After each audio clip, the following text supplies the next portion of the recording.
ಓಂ ಶಾಂತಿ. ಪರಮಾತ್ಮ ಸ್ನೇಹವು ತಮ್ಮೆಲ್ಲರಿಗೂ ಹೊಸ ಜೀವನವನ್ನು ನೀಡಿದೆ.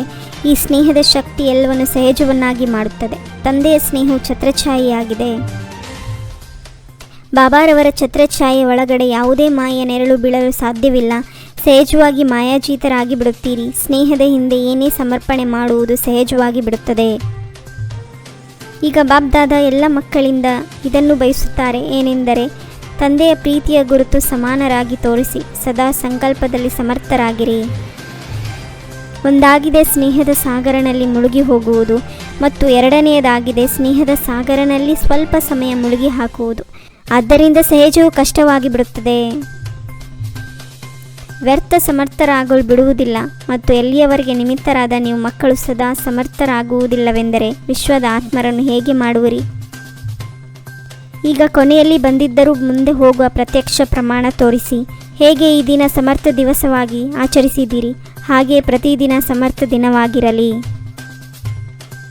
ಮನಸ್ಸಿನಲ್ಲಿ ನಿರಾಕಾರಿ, ಮಾತಿನಲ್ಲಿ ನಿರಹಂಕಾರಿ, ಕರ್ಮದಲ್ಲಿ ನಿರ್ವಿಕಾರಿ. ಸೆಕೆಂಡ್ನಲ್ಲಿ ಸಾಕಾರ ಸ್ವರೂಪದಲ್ಲಿ ಬನ್ನಿ.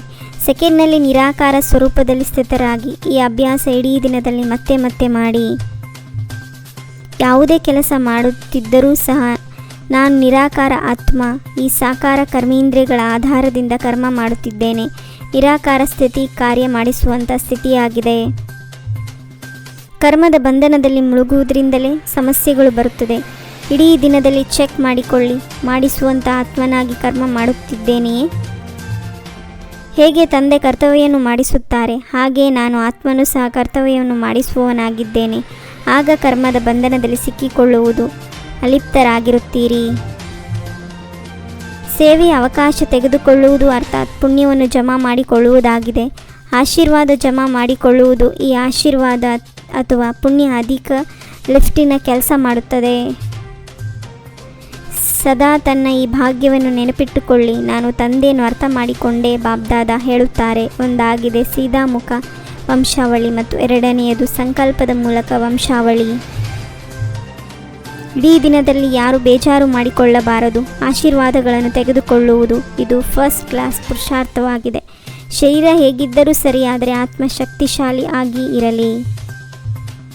ಪ್ರತಿಯೊಬ್ಬರೂ ಸದಾ ಸಂಘಟನೆಯಲ್ಲಿ ಸ್ನೇಹ ಮತ್ತು ಆಶೀರ್ವಾದಗಳನ್ನು ತೆಗೆದುಕೊಳ್ಳುವುದಕ್ಕಾಗಿ ಒಬ್ಬರು ಇನ್ನೊಬ್ಬರ ವಿಚಾರಗಳಿಗೆ ಗೌರವ ಕೊಡುತ್ತಾ ಮುಂದುವರಿಯುತ್ತೀರೆಂದರೆ ಸಫಲತೆಯೇ ಸಫಲತೆ ಇದೆ. ಜ್ಞಾನ ಪ್ರತಿಯೊಬ್ಬರ ಹತ್ತಿರ ಇದೆ, ಆದರೆ ಸ್ನೇಹ ಯಾವುದೇ ರೀತಿಯ ಸಂಸ್ಕಾರವುಳ್ಳವರನ್ನು ಸಮೀಪ ತರಿಸಬಹುದು. ನಿಸ್ವಾರ್ಥ ಸ್ನೇಹ ಬಹಳಷ್ಟು ಬೇಗ ಮಾಲೆಯನ್ನು ತಯಾರಿ ಮಾಡುತ್ತದೆ. ದೃಢತೆಯ ಶಕ್ತಿಯ ಮೂಲಕ ಸಫಲತೆಯನ್ನು ಪ್ರಾಪ್ತಿ ಮಾಡಿಕೊಳ್ಳುವ ತ್ರಿಕಾಲದರ್ಶಿ ಆಸನಧಾರಿ ಭವ. ದೃಢತೆಯ ಶಕ್ತಿಯು ಶ್ರೇಷ್ಠ ಶಕ್ತಿಯಾಗಿದೆ. ಅದು ಹುಡುಗಾಟಿಕೆಯನ್ನು ಸಹಜವಾಗಿ ಪರಿವರ್ತನೆ ಮಾಡಿಬಿಡುತ್ತದೆ. ಬಾಬ್ದಾದಾರವರ ವರದಾನವಿದೆ, ಎಲ್ಲಿ ದೃಢತೆ ಇದೆ ಅಲ್ಲಿ ಸಫಲತೆ ಇದ್ದೇ ಇರುತ್ತದೆ. ಕೇವಲ ಎಂತಹ ಸಮಯ ಅಂತಹ ವಿಧಿಯಿಂದ ಸಿದ್ಧಿ ಸ್ವರೂಪರಾಗಿರಿ. ತ್ರಿಕಾಲದರ್ಶಿ ಆಸನಧಾರಿ ಆಗಿರುತ್ತೀರೆಂದರೆ ಸಂಕಲ್ಪವೆಂಬ ಬೀಜವು ಶಕ್ತಿಶಾಲಿ ದೃಢತೆಯಿಂದ ಕೂಡಿರುತ್ತದೆ ಎಂದರೆ ವಾಣಿ ಮತ್ತು ಕರ್ಮದ ಸಹಜವಾಗಿ ಸಫಲತೆ ಇದ್ದೇ ಇರುತ್ತದೆ. ಸದಾ ಸಂತುಷ್ಟರಾಗಿದ್ದು ಸರ್ವರನ್ನು ಸಂತುಷ್ಟಪಡಿಸುವವರೇ ಸಂತುಷ್ಟಮಣಿಯಾಗಿದ್ದಾರೆ. ಓಂ ಶಾಂತಿ. 21 ಜನ್ಮಕ್ಕಾಗಿ 21 ಪರಮಾತ್ಮನ ಮಹಾವಾಕ್ಯವನ್ನು ಆಲಿಸಿ ತಮ್ಮದೇ ಆದಂಥ ಚಾನಲ್ಗೆ ಲೈಕ್ ಮಾಡಿ, ಶೇರ್ ಮಾಡಿ, ಸಬ್ಸ್ಕ್ರೈಬ್ ಆಗೋದನ್ನು ಮರೆಯಬೇಡಿ. ಓಂ ಶಾಂತಿ.